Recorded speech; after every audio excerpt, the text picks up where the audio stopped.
"Are you sure he belongs in first class?" The question wasn't loud, but it cut through the quiet cabin like a blade wrapped in silk. A few heads turned. A flight attendant froze for half a second. The soft hum of the aircraft seemed to deepen as passengers pretended not to listen while hearing every word. Victoria Caldwell stood in the aisle of Ellington Airways Flight 101 from New York to Los Angeles, one manicured hand resting on the leather headrest beside seat 2A. She wore a cream-colored designer blazer, diamond earrings that caught the warm cabin light, and the kind of confidence that came from spending years being told she was important. Her gaze remained fixed on the man seated by the window. Marcus Ellington looked up calmly from the newspaper folded across his lap. He was dressed simply in a dark hoodie, dark jeans, and a pair of well-kept sneakers. Nothing about him matched the image Victoria expected from a first-class passenger, at least not in her mind. The flight attendant offered a polite smile. "Yes, ma'am. That is his assigned seat." Victoria's lips tightened. "Interesting," she replied. "First class has really changed." A few nearby passengers exchanged uncomfortable glances.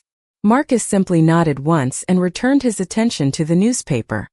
His lack of reaction somehow irritated her even more. She had expected embarrassment, maybe an apology, at minimum, some sign that her words had landed. Instead, the man acted as though she were commenting on the weather. Victoria lowered herself into seat 2B beside him with a sigh dramatic enough for 3 rows to hear. Outside the window, the late afternoon sun painted the tarmac in shades of gold. Ground crews moved like tiny figures beneath the wing.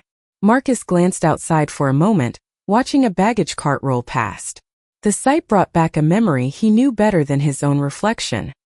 His mother pushing a cleaning cart through an airport corridor 25 years earlier. Long nights, sore feet, endless shifts. He could still remember the smell of floor polish and coffee lingering in the air at 2 in the morning.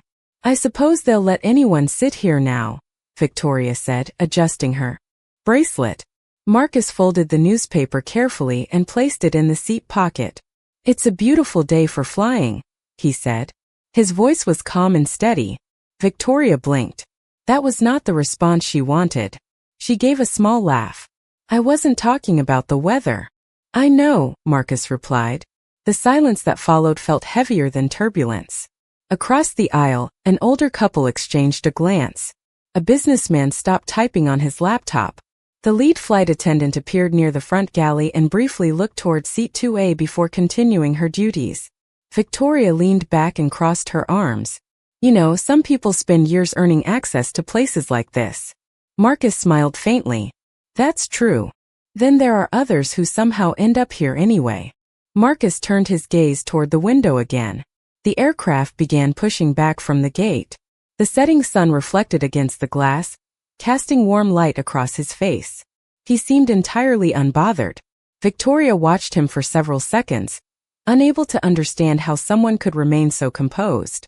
What she didn't realize was that Marcus had spent most of his life being underestimated. What she also didn't realize was that this flight, this aircraft, and every person working aboard it were all part of something carrying his family's name. And before the journey was over, the woman sitting beside him would learn exactly whose airline was carrying her across the sky. The aircraft climbed steadily above the clouds, leaving New York behind beneath a blanket of fading sunlight. Inside the cabin, the seatbelt sign remained illuminated, casting a soft amber glow across the polished surfaces of first class. Victoria Caldwell opened the menu card in front of her but barely looked at it. Her attention kept drifting toward the man beside her. Marcus Ellington sat comfortably with his hands folded, his expression calm, as though the awkward exchange from earlier had never happened. That bothered her more than she cared to admit. Most people reacted when challenged. Most people tried to defend themselves. Marcus had done neither. A flight attendant approached carrying a silver tray of drinks. Crystal glasses reflected the warm cabin lighting. "Would you care for something to drink, sir?" she asked Marcus. "Sparkling water, please," he replied with a polite smile. "And for you, ma'am?" Victoria ordered a glass of champagne. The attendant nodded and continued down the aisle. Victoria watched Marcus carefully. There was something unusual about him. Not because of the simple clothes or the quiet confidence. It was the way the crew seemed to notice him. Every few minutes another employee glanced in his direction. None lingered long enough to seem obvious, but she saw it. Years of navigating boardrooms and charity galas had taught her how to read a room. "Business trip?" she asked suddenly. Marcus turned slightly. "Something like that. You do not seem very talkative. I find listening more useful." Victoria laughed softly. "That depends on who is speaking." Marcus nodded. "It usually does." Again he gave her nothing. No irritation. No defensiveness. Just calm answers that somehow made her own words sound smaller than she intended. Across the aisle, a young boy sat beside his mother in premium economy. He looked about 10 years old. Every so often he peeked through the gap between seats toward first class. Marcus noticed him and offered a small smile. The boy quickly looked away before glancing back again. His mother gave an apologetic shrug. Marcus simply nodded. The engines hummed steadily beneath the floor.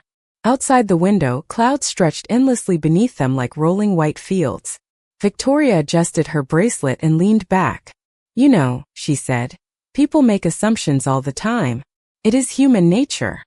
"That is true," Marcus replied. "Sometimes those assumptions are correct. And sometimes they are expensive," Marcus said quietly. Victoria frowned slightly. Before she could respond, the captain's voice filled the cabin. "Ladies and gentlemen, thank you for flying with us today. We are cruising at 37,000 feet and enjoying favorable conditions across most of the country." The announcement ended, and the cabin returned to its peaceful rhythm. A few moments later, another flight attendant emerged from the galley carrying a tablet. She slowed briefly beside Marcus's seat. "Sir, if you need anything at all during the flight, please let us know." Her tone carried a level of respect that caught Victoria's attention immediately. Marcus thanked her politely. When the attendant walked away, Victoria narrowed her eyes. "You seem popular with the staff." "I appreciate people who work hard," Marcus said. "They usually appreciate being noticed." Victoria followed the flight attendant with her gaze. Something was beginning to feel off.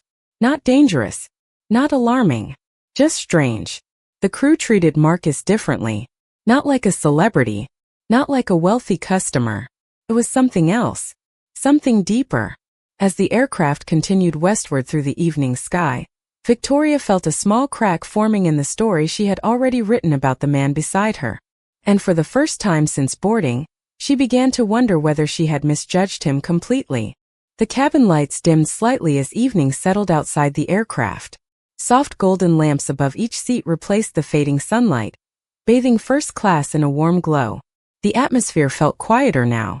Passengers spoke in lower voices. Laptop screens flickered. Ice clinked gently against crystal glasses.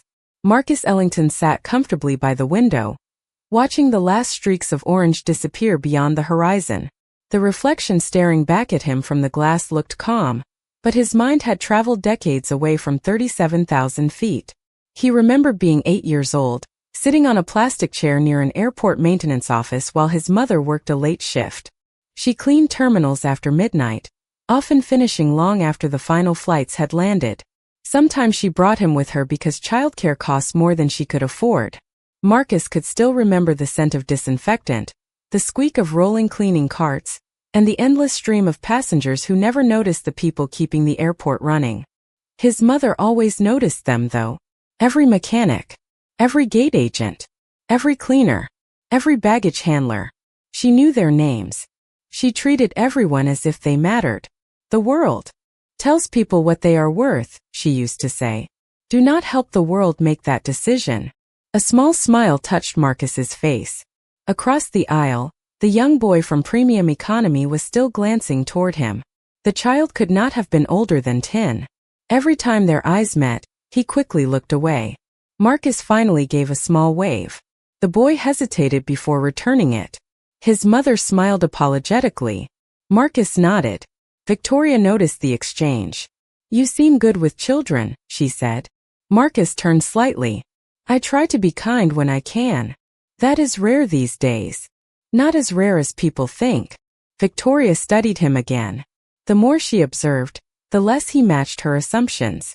There was no desperation to impress anyone. No nervousness. No attempt to prove his status. Most wealthy people she knew spent entire conversations advertising their importance. Marcus seemed completely uninterested in doing that. A flight attendant approached carrying a folded blanket. "Sir, would you like this?" she asked softly. Marcus looked surprised. "Thank you, but I am fine." "Of course."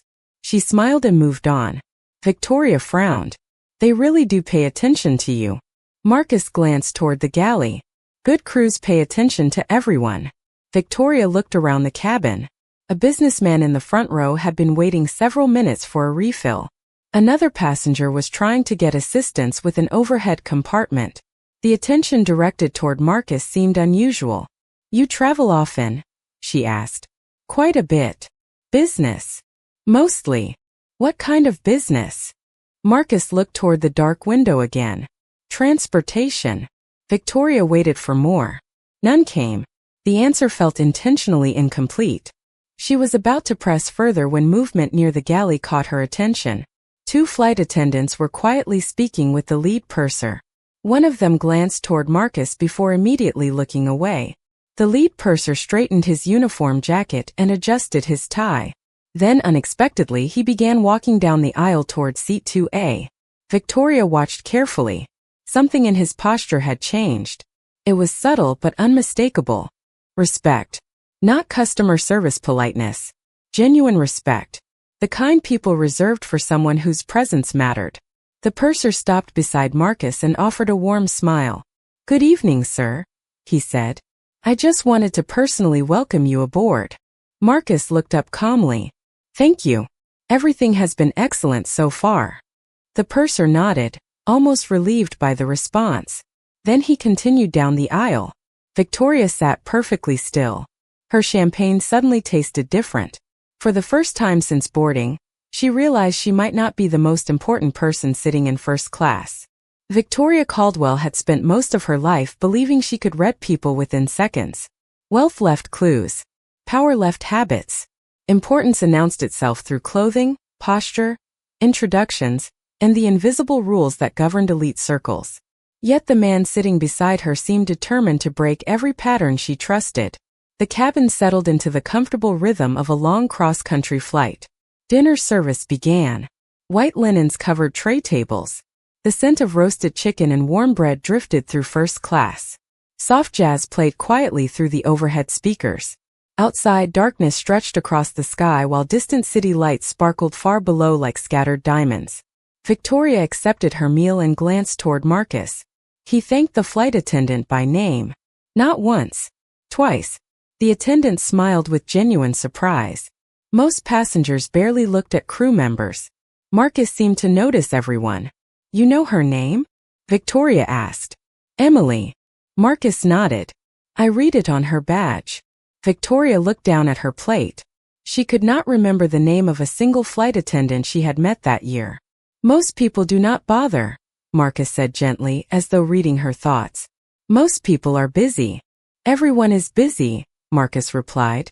The words were simple. Yet they lingered.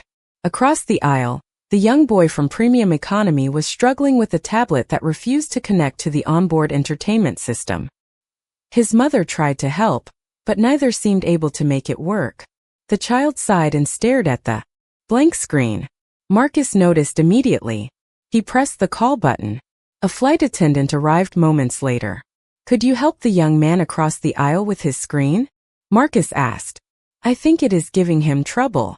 "Of course, sir." Within minutes the problem was fixed. The boy's face lit up. His mother mouthed a silent thank you.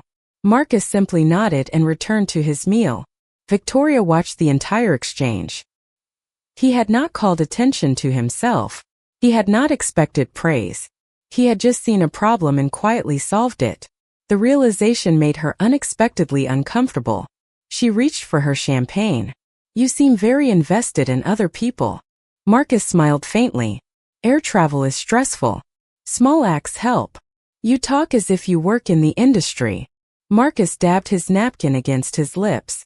"Something like that." Once again the answer revealed almost nothing. Victoria was beginning to suspect that was intentional. Near the front galley the lead purser appeared again. This time he was carrying a small leather folder. He approached Marcus and paused. "Sir, I apologize for interrupting your dinner." Marcus looked up. "Not at all." The purser lowered his voice. "The report you requested is waiting when you are ready." Victoria barely caught the words. "Report. Requested. Waiting." Marcus nodded. "Thank you. Later will be fine." The purser smiled and left. Victoria stared at her untouched dessert.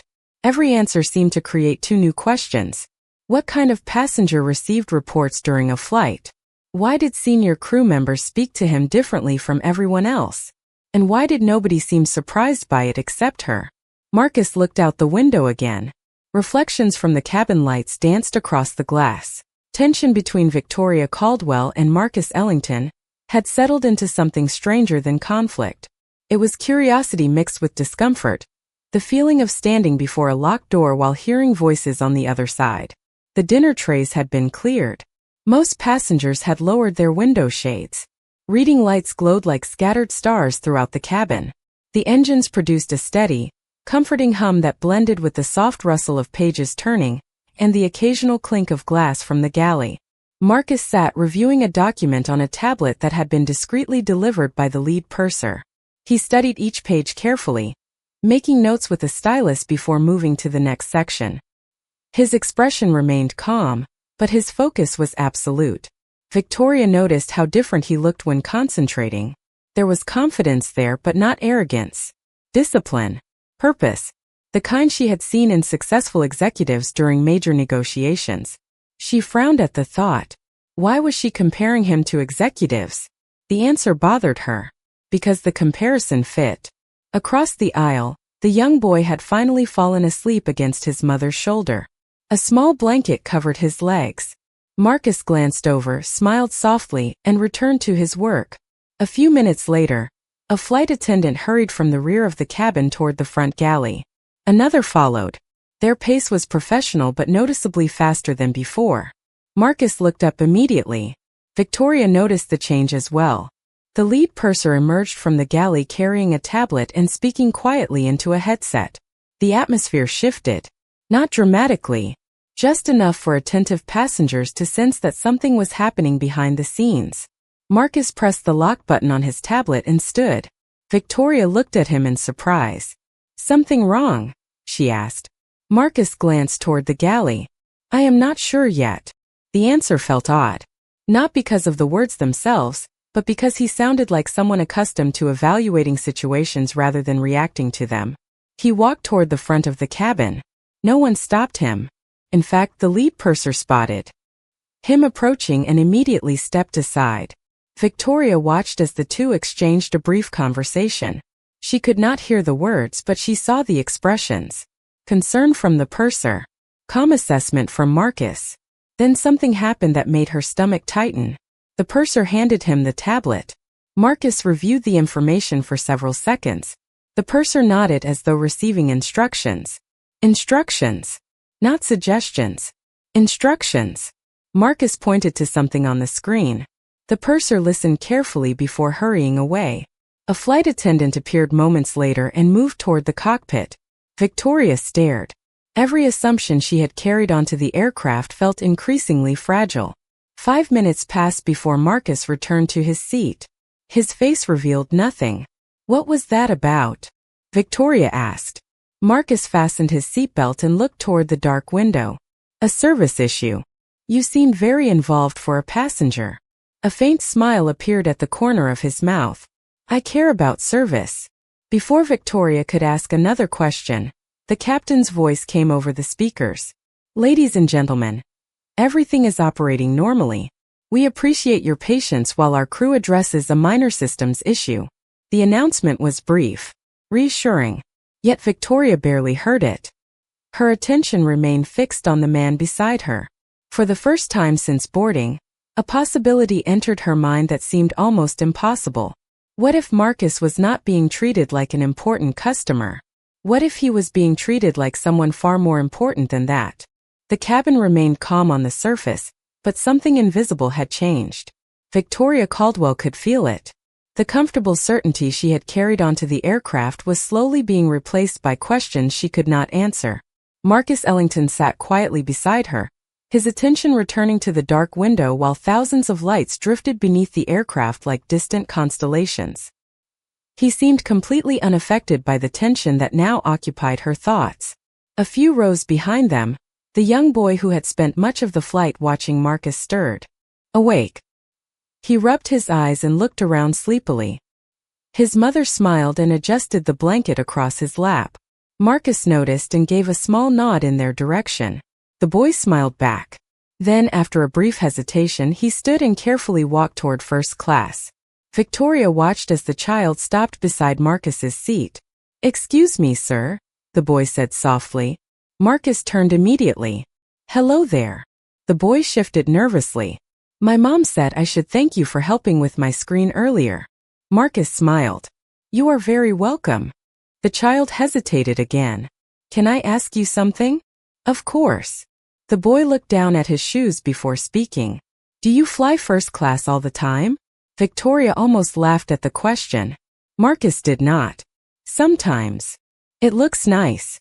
It is comfortable." The boy nodded thoughtfully. "Maybe one day I can sit here too."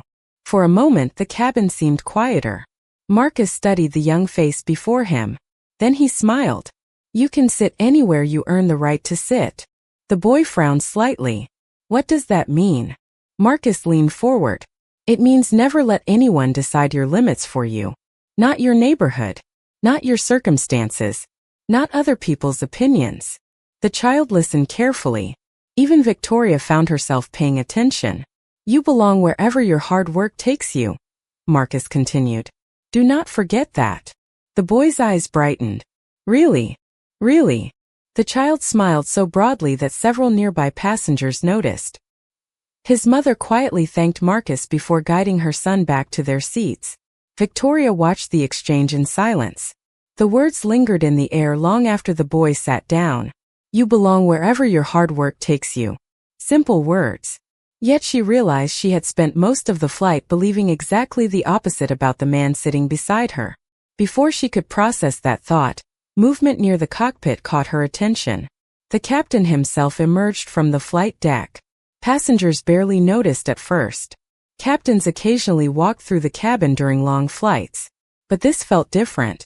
He was looking for someone. Victoria followed his gaze. The captain walked directly toward seat 2A. He stopped beside Marcus and smiled.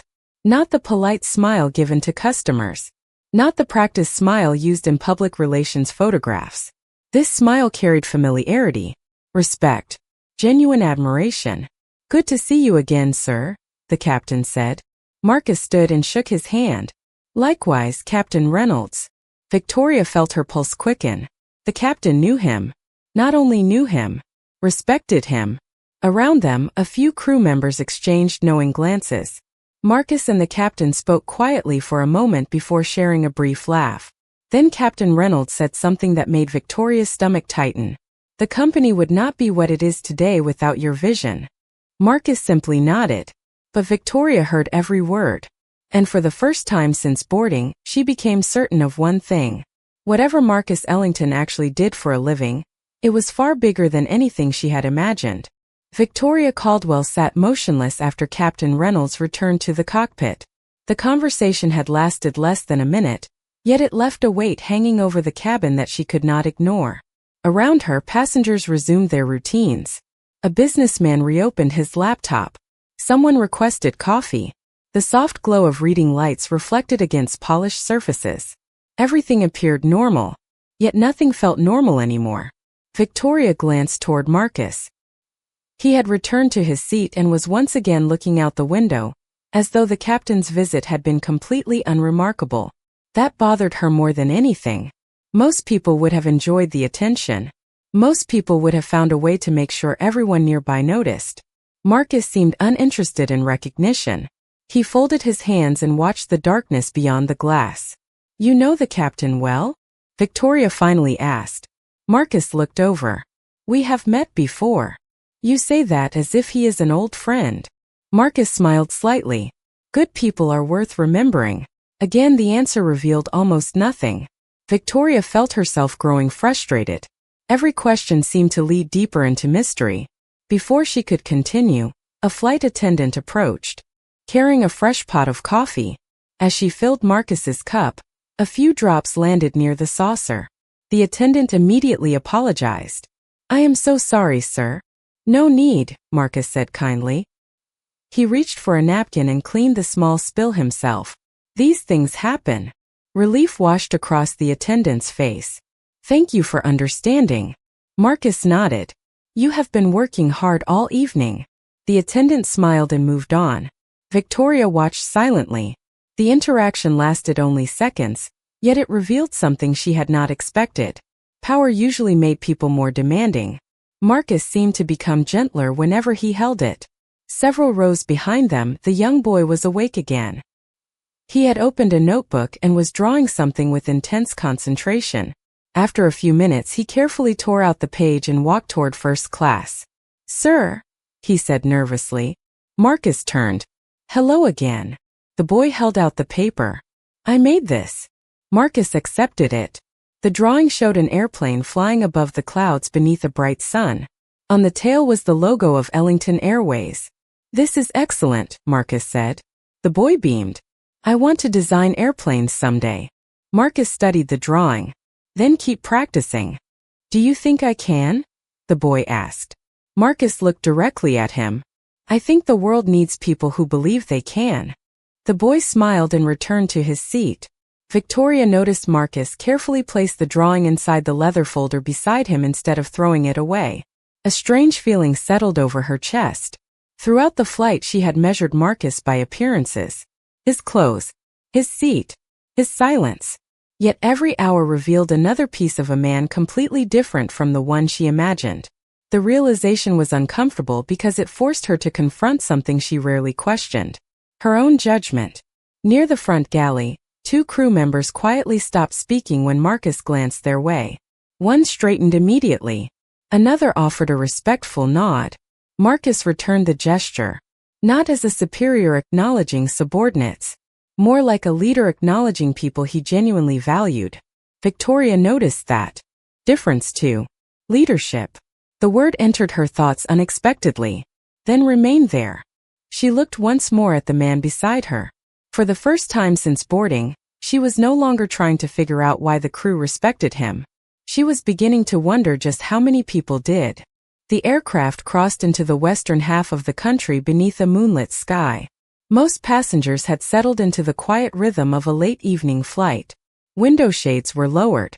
Reading lights glowed above scattered seats. The cabin carried the faint scent of coffee and warm cookies from the galley. Everything felt peaceful until the seatbelt sign illuminated with a soft chime overhead. A moment later, the captain's voice returned. "Ladies and gentlemen, we are expecting an area of moderate turbulence ahead. Please return to your seats and fasten your seatbelts." The announcement was calm, but attentive passengers immediately adjusted their posture. Flight attendants secured carts and moved through the aisles. Victoria Caldwell fastened her belt and glanced toward Marcus. He remained relaxed, not careless, simply composed, as though unexpected situations were part of life rather than interruptions to it. The aircraft entered a patch of rougher air several minutes later. Nothing severe, but enough to cause drinks to ripple and overhead bins to creak softly. A few passengers looked uneasy. The young boy behind them gripped the armrest and stared out the window with concern. His mother tried to reassure him. Marcus noticed immediately. He turned slightly and offered a reassuring smile. "It is normal," he said gently. "The airplane was built for conditions much stronger than this." The boy nodded, though his hands remained tight around the armrest. "Really? Really? Think of it like a car driving over a rough road." The explanation seemed to help. The child relaxed a little. Another small bump passed beneath the aircraft. Then another. The cabin remained orderly, but tension slowly crept into the atmosphere. Near the front galley, a flight attendant received a message on her device. Her expression changed. Not fear. Concern. She immediately walked toward the lead. "Purser." Marcus noticed. Victoria noticed Marcus noticing. The chain of observation itself made her nervous. A few moments later, the lead purser approached the front row. He crouched beside Marcus and spoke quietly. Victoria could not hear the conversation, but she saw the familiar pattern again. The crew member was seeking guidance. Marcus listened carefully.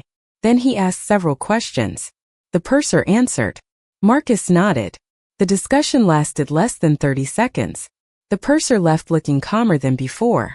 Victoria stared. What happened? She asked. Marcus hesitated. A small operational issue. Another one? Most problems stay small when people address them early. The answer felt meaningful in ways she could not fully explain. The turbulence gradually eased. Conversations resumed. Yet something had changed inside Victoria. Earlier she had viewed Marcus as an outsider sitting in the wrong seat. Then she viewed him as a mysterious passenger. Now she was beginning to see something else entirely. Responsibility. People naturally turned toward Marcus when uncertainty appeared. Not because he demanded authority, because he projected confidence without arrogance, calm without indifference. The qualities were rare. Across the aisle, the businessman who had spent most of the flight working on his laptop finally spoke. You seem to know quite a bit about aviation. Marcus smiled. I have spent a lot of years around airplanes. Pilot? The businessman asked. Marcus shook his head. Not exactly. Again, another incomplete answer. Another door opened just enough to reveal there was far more behind it. The businessman laughed. You are very good at not answering questions. Marcus smiled. Sometimes the answer matters less than what people choose to believe before they know it. Victoria heard every word. The sentence settled heavily in her chest. Outside the window, moonlight reflected across endless clouds. Inside the cabin, she found herself looking at Marcus differently than ever before. And somewhere deep inside, the uncomfortable realization continued to grow. She had formed her opinion of him within seconds of boarding. Yet after hours in the same row, she was only beginning to discover who he actually was. The flight had entered its final stretch toward Los Angeles. The turbulence was gone. The cabin had grown quieter than ever, wrapped in the soft stillness that often settled over long flights after midnight. Outside, the sky was a deep shade of navy blue.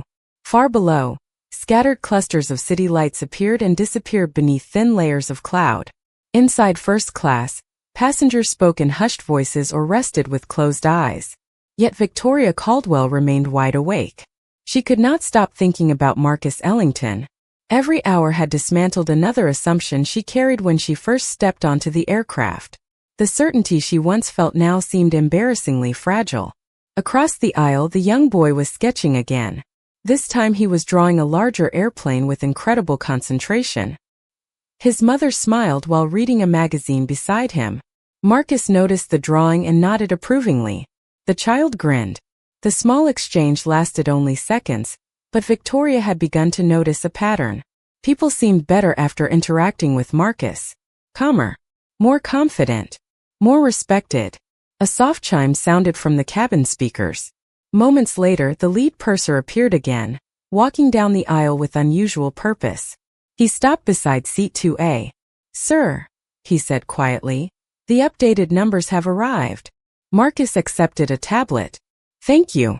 Victoria pretended to look away, but she could not help noticing the screen reflected faintly in the window.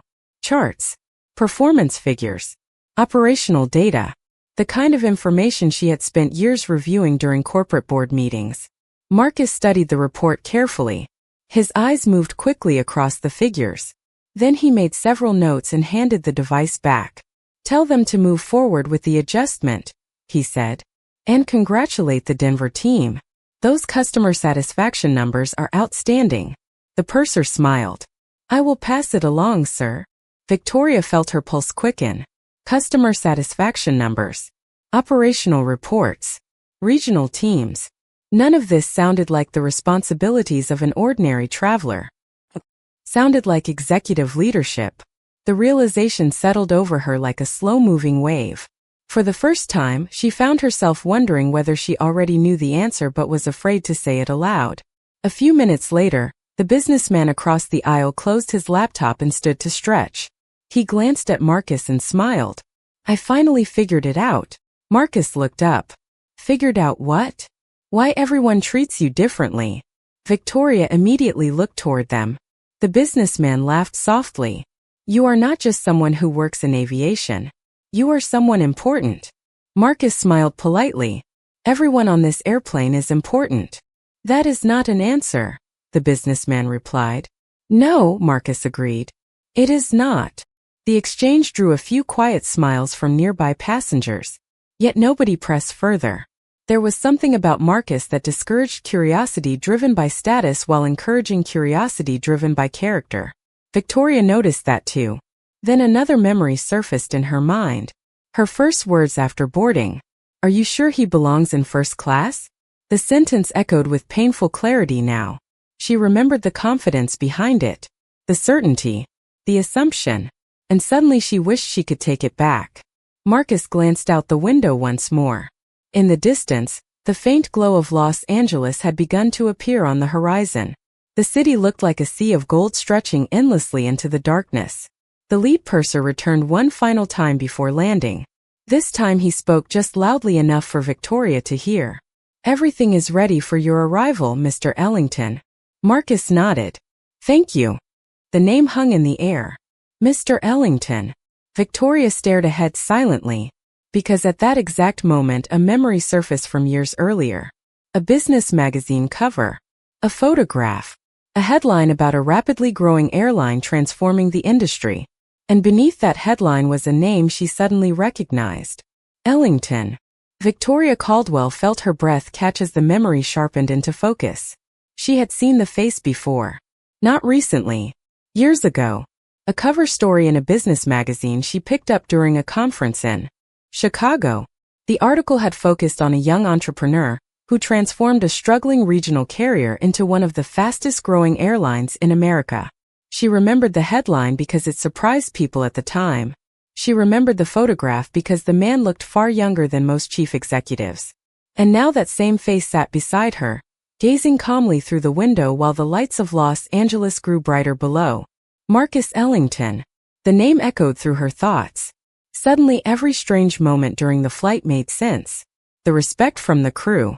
The operational reports. The captain's familiarity. The way employees listened when he spoke. The realization landed slowly but completely. She was sitting beside the man who owned the airline carrying them across the country. Victoria stared forward in stunned silence. Her cheeks felt warm. Her stomach tightened.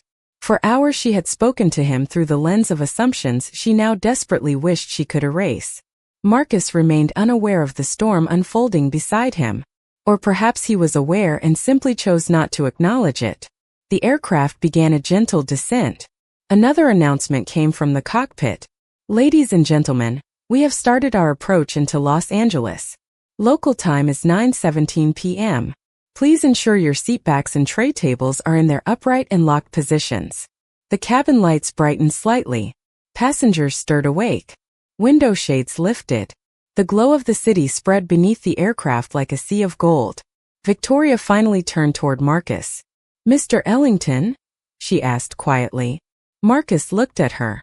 Yes. Hearing him answer only made the truth feel more real. You own this airline. It was not a question.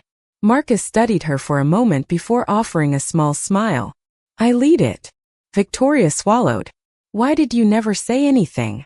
Marcus glanced toward the cabin. Flight attendants moved efficiently through the aisle. Passengers gathered their belongings. The young boy across the aisle pressed his face to the window, excited by the city lights below. Marcus looked back at Victoria. You never asked who I was. The words were gentle, not accusatory. Somehow that made them harder to hear. Victoria lowered her eyes. Every conversation replayed in her mind. Every assumption. Every dismissive comment. Every moment she had decided who he was before learning anything about him. I suppose I thought I already knew, she admitted quietly. Marcus nodded. Most people do. The honesty in his voice carried no bitterness. Only experience. That hurt even more. The aircraft continued descending through the night sky. A few moments later, the lead purser approached one final time. Welcome home, sir, he said warmly. The executive team is waiting after arrival. Several nearby passengers overheard the comment. Heads turned. Eyes widened. Whispers quietly spread through the first-class cabin. The businessman across the aisle looked stunned. The young boy's mother covered her mouth in surprise. The boy himself stared at Marcus with amazement. Victoria sat frozen. The truth was no longer private. It now moved through the cabin like electricity. Yet Marcus looked exactly the same as he had hours earlier. Calm, humble, unchanged by the attention.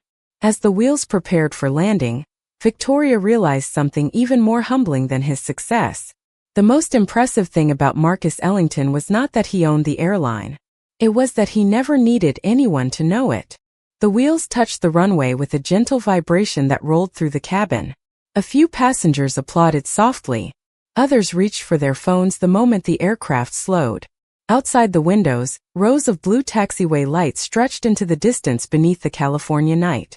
Inside the cabin, however, Victoria Caldwell barely noticed any of it. Her attention remained fixed on Marcus Ellington. The truth had changed everything, yet the man beside her remained exactly the same. He did not sit taller. He did not appear proud of being recognized. He did not suddenly command attention. If anything, he seemed more interested in watching the airport lights pass by outside than in the whispers spreading through the cabin around him. The aircraft turned onto a taxiway and continued toward the terminal. Seatbelts remained fastened. Conversations quietly resumed. Across the aisle, the businessman who had spent most of the flight trying to figure Marcus out finally laughed to himself. "I cannot believe it," he said. "I spent 5 hours sitting across from you." Marcus smiled. "And now you still are." The simple response drew a few chuckles. The tension eased. Yet Victoria felt none of that relief. Instead, she felt something she rarely experienced. Embarrassment. Not because Marcus owned the airline. Not because she had failed to recognize him. But because she remembered exactly how she had treated him before learning who he was. She stared down at her hands. The diamond bracelet around her wrist suddenly felt strangely unimportant. For years she had judged people through symbols. Expensive watches. Designer labels. Luxury cars. Exclusive memberships. Those signals had become shortcuts. A way to decide who belonged and who did not. Yet Marcus had quietly dismantled every one of those assumptions without ever trying. The seatbelt sign switched off. Passengers immediately stood and opened overhead bins. The familiar rush to exit began. Flight attendants thanked travelers as they collected their belongings. Marcus remained seated, calm as ever. Victoria finally turned toward him. "Mr. Ellington." Marcus looked over. "Yes." She hesitated. The words felt heavier than she expected. "I owe you an apology." Around them, people continued preparing to leave. The sounds of rolling luggage and closing compartments filled the cabin. Yet Marcus gave her his full attention. "For what?" he asked gently. The question caught her off guard. Not because he did not know. Because he made her say it. Victoria took a slow breath. "Because I judged you before I knew anything about you." Marcus listened quietly. "I assumed things that were unfair." The silence between them lasted several seconds. Not uncomfortable. Honest. Finally Marcus nodded. "Thank you for saying that." Victoria lowered her eyes. "You could be angry." "I could," Marcus replied. "But anger rarely teaches people much." The response struck her harder than any criticism could have. He had every opportunity to humiliate her. Every reason to point out how wrong she had been. Yet he chose dignity instead. Across the aisle, the young boy stepped forward holding his sketchbook. "Mr. Ellington?" Marcus smiled immediately. "Hello again." The boy held out a fresh drawing. This one showed a large airplane above a city skyline. "I added Los Angeles," he said proudly. Marcus laughed softly. "I can see that." The child grinned. Victoria watched the exchange and suddenly understood something important. Marcus had spent the entire flight building people up.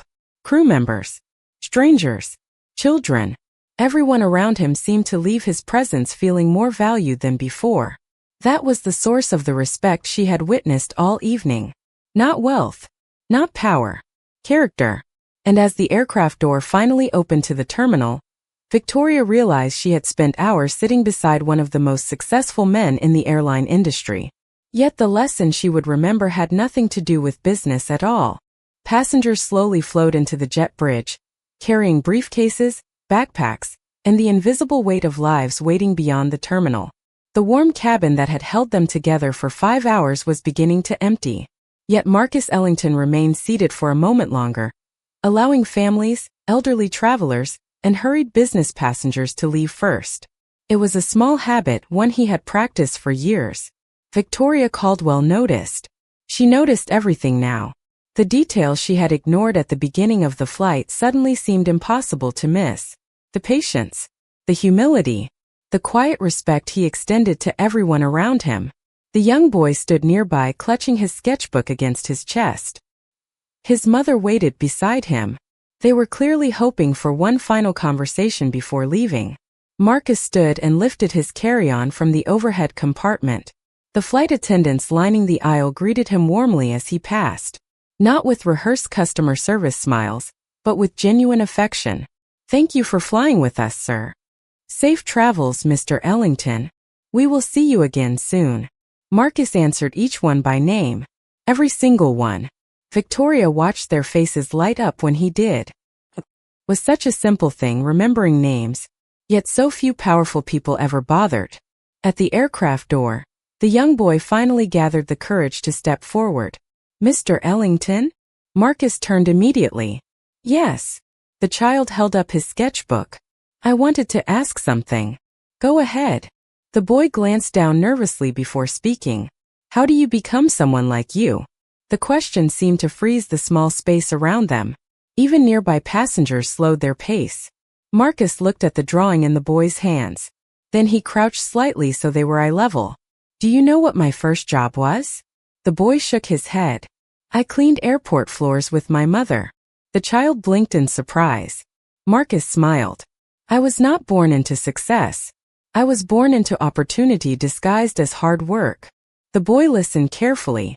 "So how do I become successful?" Marcus thought for a moment. "Stay curious. Work hard. Treat people with respect when they cannot do anything for you. And never let someone else's opinion decide your value." The boy nodded as though committing every word to memory. Marcus reached into his folder and removed a business card. On the back, he wrote a short note and handed it over. The child's eyes widened. His mother covered her mouth in disbelief. "Keep drawing," Marcus said. "The world always needs builders." The boy smiled so broadly it seemed to light the entire jet bridge. As they walked away, Victoria felt an unexpected ache in her chest. Not sadness, regret.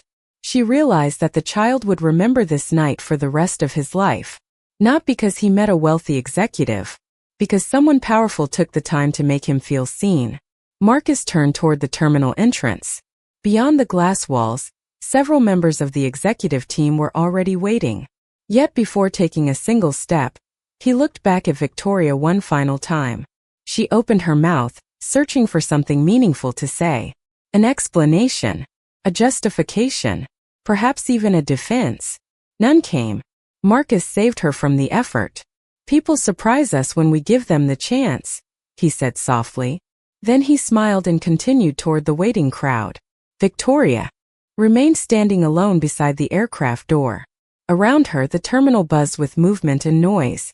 But for the first time in years, she found herself questioning assumptions she had carried for far too long.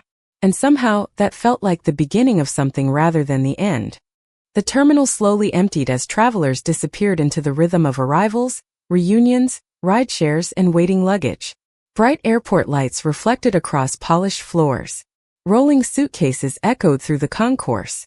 Announcements drifted from distant speakers.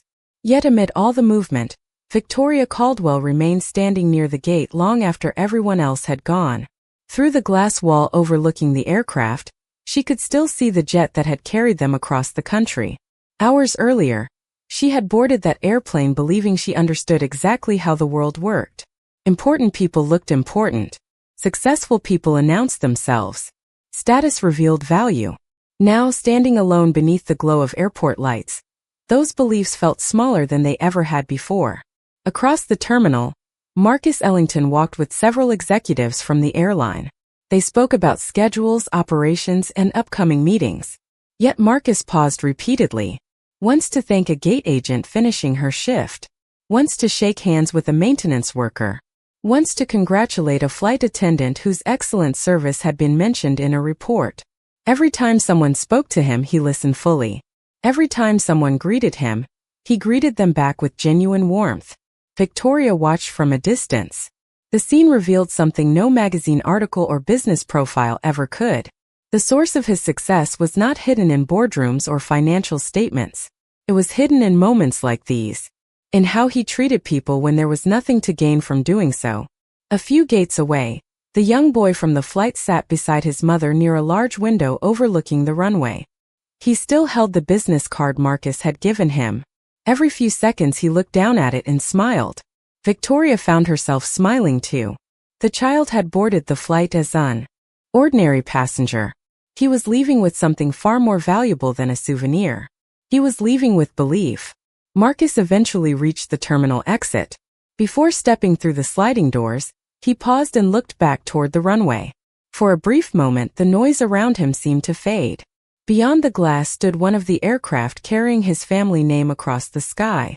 The same sky his mother once cleaned beneath while pushing a cart through quiet airport hallways long after midnight. The same sky people told him he would never own. Marcus smiled softly. Not because of the airline. Not because of the success. Because he knew something many people spent their entire lives learning too late. Human worth had never depended on titles, money, or appearances. It never had. Across the terminal, Victoria finally turned and began walking toward baggage claim. Her pace was slower than before. Thoughtful. Reflective. She knew she would remember this flight for the rest of her life. Not because she sat beside the owner of an airline. Because she had been forced to confront the distance between assumptions and truth. Somewhere behind her, another departure appeared on a giant digital screen. Another flight. Another journey. Another cabin filled with strangers carrying stories nobody else could see. Victoria glanced at the travelers passing around her. For the first time in a very long time, she wondered who they really were instead of deciding for them. And far beyond the terminal windows, beneath a sky filled with departing lights, a young boy held a business card tightly in his hand and imagined airplanes he had not built yet, destinations he had not reached yet, and dreams that suddenly felt possible. Marcus had not changed the world that night. He had changed a few hearts. And sometimes that was more than enough.